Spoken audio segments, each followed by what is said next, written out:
این پێ دەڵێن کرۆک چینی ڕووناک چینی جیاکەرەوەی ئاوی دەریایە سوێری بەستانی یەکێک لە شێوە بەرزی نزمیەکانی بنکی زەریا تەربێواری پیشوەری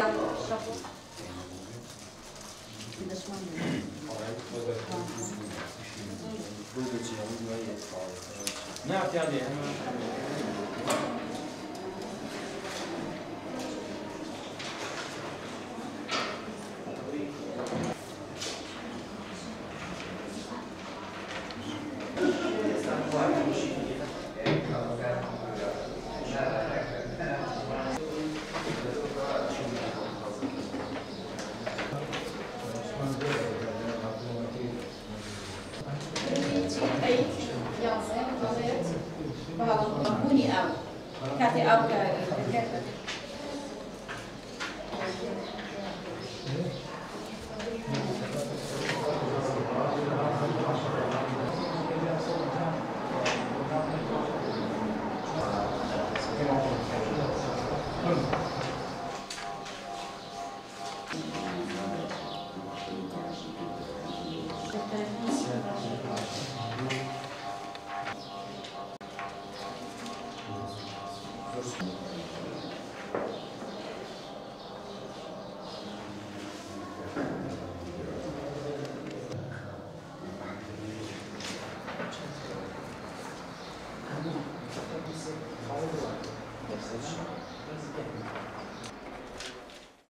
ئەمڕۆ دووەم ڕۆژی تاقیکردنەوەکانی پۆلە کۆتاییەکان بوو لە پۆلی یەکی بنەڕەتی و تا پۆلی 11 بە 3 تیم سەردانی هەوڵی تاقیکردنەوەکانمان کرد.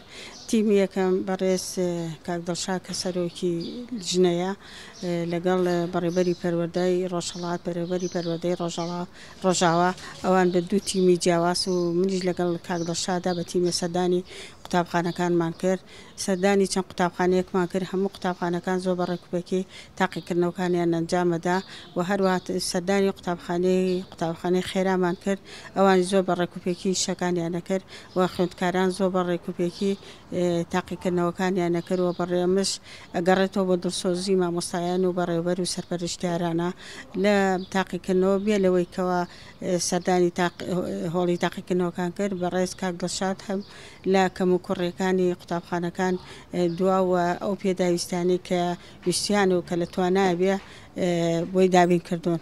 بۆ ئێمە داوا لە بەڕێز داوا لە حکوومەتی هەرێمی کوردستانەکەی کە چاوی بخشێنەوە بە موچەی فەرمانبەر و مامۆستایانە بەڕاستی لەم بێ موچەیشە مامۆستا مدیری مەکتەبەکان هەروە سەرپەرشتیانە هەموو فەرمانبەران ئیشەکانیان زۆر بە ڕێکوپێکیەکەن. دەستخۆشکەری لە ئێوەی بەڕێزیژەکەم کە 2 ڕۆژە لەگەڵمانان بۆ تیمەکان.